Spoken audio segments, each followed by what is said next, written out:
Good morning, everyone. How are you doing today? Today, I am going to talk a little bit about marketing, actually. So I got a couple requests from a couple of you to talk about marketing at a very high level and try to explain some key concepts that we usually use or engage with or utilize when developing a marketing strategy or when we're trying to market certain products and services. In order for me to start with that, I took few notes and I wanted to highlight a couple things for you. Obviously, there are so many books on marketing that exist out there that you could review, and I will post a couple names for you with this video. So at least if you want to read a little bit more, you will be able to get more information. So before I start, let's just highlight very key components here.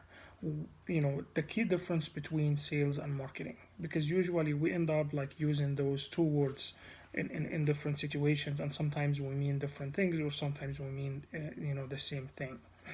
So when I talk about sales, I talk about like targeting specific groups of individuals. I talk about targeting specific groups of customers. Basically, I have a product or I have a service that I wanted to sell to that specific group of potential buyers or potential customers. That's one. Two, when I talk about marketing, I am talking about the general public. I'm talking about the entire population. Correct? I'm talking about a larger group of market segment. Basically, I am talking to these individuals in order for me to get them to know my brand, and in order for me to get them to know who I am as a company, and in order for me to get them to understand what kind of products and services I am trying to offer to that specific market segment. That's one thing I want to highlight. To go even further, we can say that marketing usually helps you generate leads. These are the things that you're going to use to act upon in order for you to close successful sales. But sales, on the other hand, tends to focus on converting those leads to actual transactions, to actual purchases. Meaning that when you have your sales department and when you have your marketing department, they are two separate departments, yet they have to really work together. So the marketing department has to do a lot of research, has to understand the market segment, has to understand the population that you're engaging with, has to understand the position of the company in the market, has to understand the competition. These are all the different activities that the marketing department ends up doing. Further, they have to define the brand, and they have to work on creating high value for that brand and engaging with those specific customers or those specific group of buyers, by introducing them to that brand or by introducing them to the company and its competitive advantage and its value in the market. The sales team on the other end of that, they take those informations or they take those kind of data points, and they try to use that to actually direct certain products and services to a specific group of people in order for them to end up closing successful sales, in order for them to take those kind of data points or those leads and turn that into actual purchases. So that's another key component that we also want to highlight. um, Obviously, when you think about it, some of them are short term, some of them can be long term. So when you think about marketing, for example, you're thinking about a long term solution. It's a long term process that you end up working with. You're trying to build a brand, you're trying to pursue certain customers, you're trying to influence their consumer behaviors, you're trying to get them to buy your products or services, you're trying to get them to become loyal to your brand. So it is a long term process that you're working through. Sales, it might be a little bit quicker, it might be a little bit shorter. Once you close the deal, you're out and you're trying to pursue a different set of group of buyers or customers. There are obviously, Cutler is the main author for marketing, and he has published so many books, and I will put a couple books for him that you could read. But he has so many books that we've studied, that we've learned, that we've referenced. When we talk about marketing, obviously the Harvard Business Review has a lot of resources as well that you could go back and reference. But if I would simplify that, I would basically say really marketing is just, it exists around all of us. It's pretty much in every product or a service that we buy or use. It's in websites, it's in advertisements, it's in magazines, it's in video streaming, it's online social media, even among your friends and your relatives and your loved ones. So marketing happens and exists and translates into different activities that we experience on a daily basis. If we try to really be very methodical about it, we can say it is a process. It is a process that allows companies to create value, and this value is very specific to certain customers. And it is a process that companies end up using to build a strong customer relationships with those potential customers in order to allow them to capture the value, and obviously in return of a transaction from between the customers and between the company. Um, but in order for us, to talk about value, we gotta really define that, because in order for you to build a good customer relationships between various group of customers, you have to really offer them something that they would consider of a higher value. What would make someone buy a product from Amazon.com, correct, which is one of the largest online retail companies in the United States, versus Walmart, which is also a larger company that offers products and services in the store, but also they're trying to offer products and services online, and they're trying to aggressively compete against Walmart, against Amazon.com. It basically comes down to two things. Each one of those companies would try to present its users or visitors that it offers higher value or better value or more aligned value with who they are as customers. But also, each one of those companies will try to offer or try to build a certain relationship with those set of customers.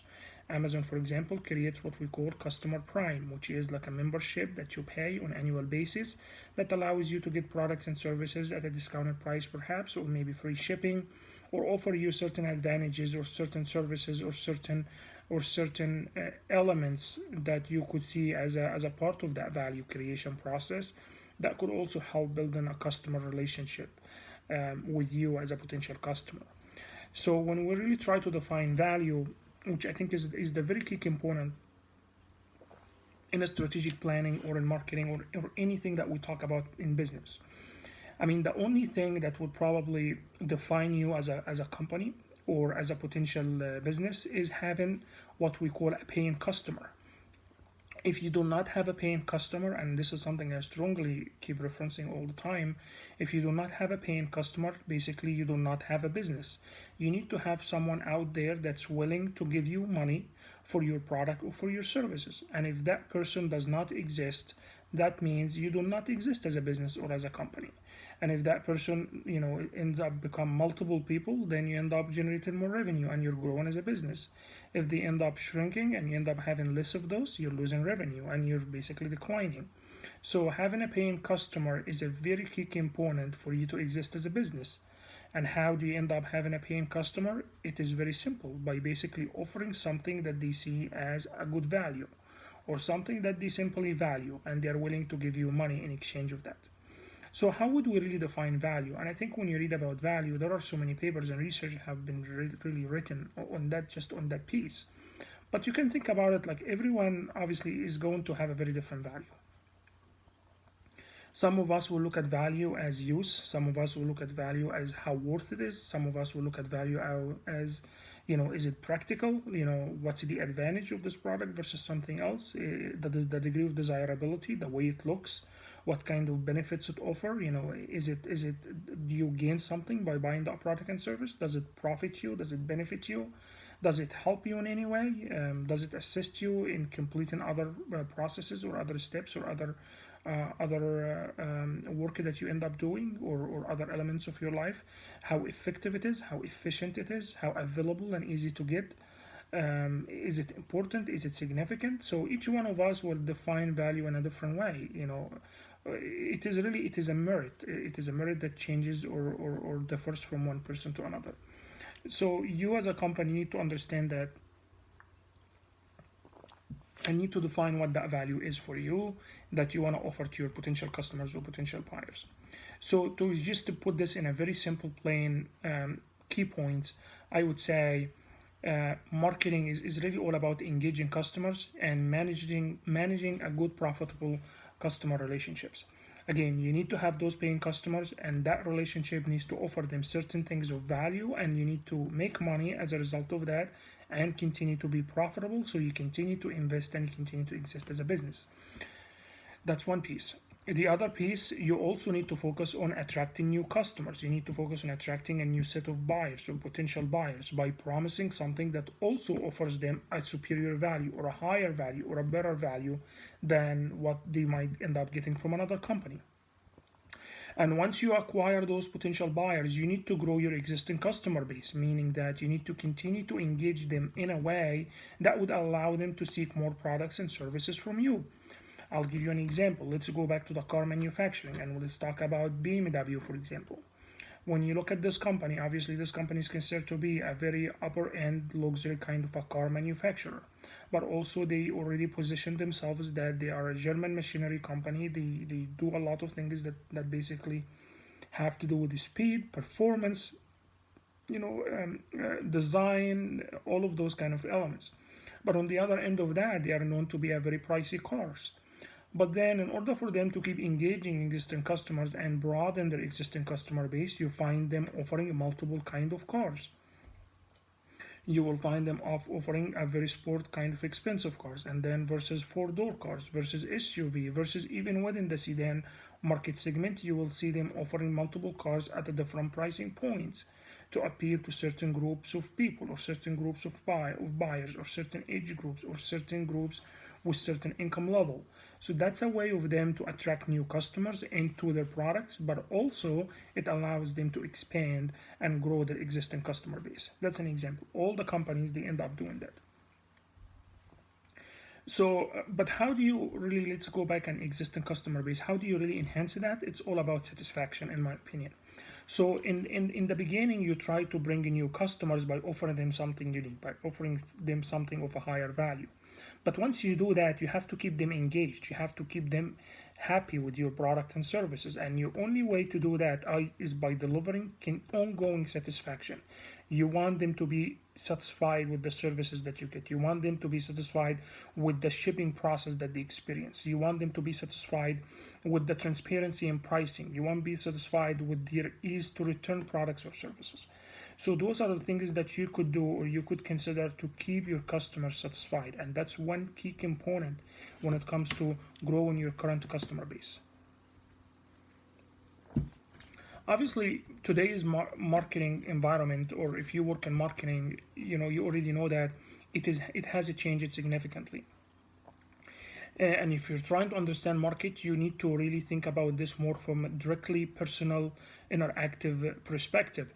The current consumer or the current set of consumers globally, really, they have experienced certain trends or they have shown certain trends that are very different than when we talked about consumers 20 years ago or 40 years ago or 30 years ago or even 10 years ago or even 5 years ago. It changes significantly and it changes so fast.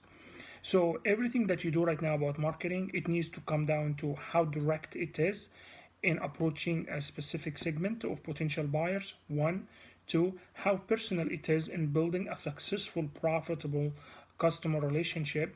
Three, how interactive or engaging it is. Right now, customers, they want to try things out, correct? They want to do things virtually. They want to see what it looks like. They want to be able to look at multiple images and look at different angles and how that product or how that piece of clothes looks like and what kind of size is available to them.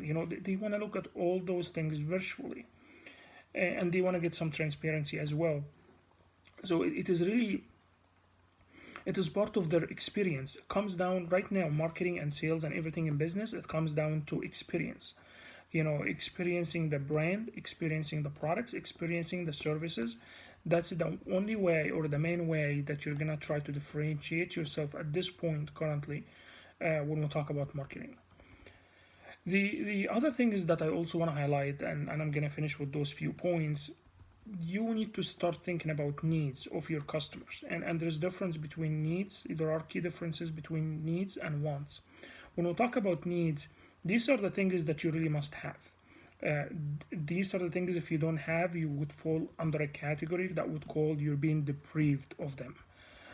Wants, on the other end, these are the different things that are shaped and defined by cultures, by certain groups, by certain personalities.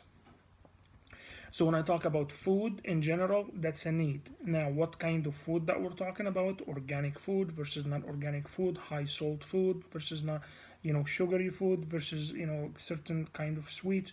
All of that is considered to be would fall under wants. But then on the other end of that, you need to also think of demands, and demands are the things that we as humans, we are willing to give money, or we are willing to offer something in return of getting them, because we demand them, because we see value in them, because they are important to a lot of things that we do in our life. So there is a buying power usually behind demands.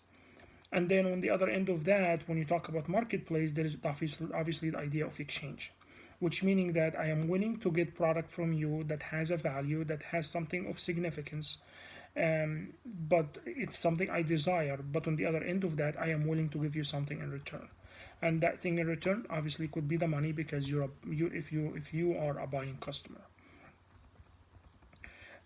So customers or consumers, and in another video we'll talk about the difference between the two. They interact with the market simply when they search for products and services that would meet their wants or needs or demands. And that's the way they interact with companies, to obtain information, to understand what kind of products and services exist out there for them. But then as a result of that, they make a decision. They make a decision to purchase those products and services. So so you have to, that exchange is also part of that relationship building that you need to maintain. And that's what we call, the market offerings. So the market offerings are basically the combination of products and services and informations and experiences that offer to a certain market segments or certain group of buyers to satisfy their needs or their wants. It's an exchange between the two sets of groups, companies versus customers. The one thing that I advise companies to actually start thinking about or consider is what we call in marketing, marketing myopia. And marketing myopia is really focusing on the existing view, is really looking at what customers or what potential customers or buyers end up needing now, and just offering your products and services specific to that need now. I think what you need to think about is the future, the future trends, what kind of product and services customers will end up needing in the near future that you need to position your company to be able to meet. That's basically the future, that's the vision. Um, so do not lose sight of that. Do not lose the sight of the various kind of sets of consumer needs versus their immediate, when we talk about immediate ones versus the future or the long term ones. So I hope with that video it just helped you to understand key concepts about marketing and key components here. I will try to post a couple other ones that will give you a little bit more details as we talk about this, and I'll try to cover as many points. But again, continue to write to me and continue to let me know if you have any questions or comments, and I will continue to highlight key points and share them with you. I will also post a couple articles and name of certain books that you could reference in order for you to learn a little bit more about these kind of concepts. Thanks again.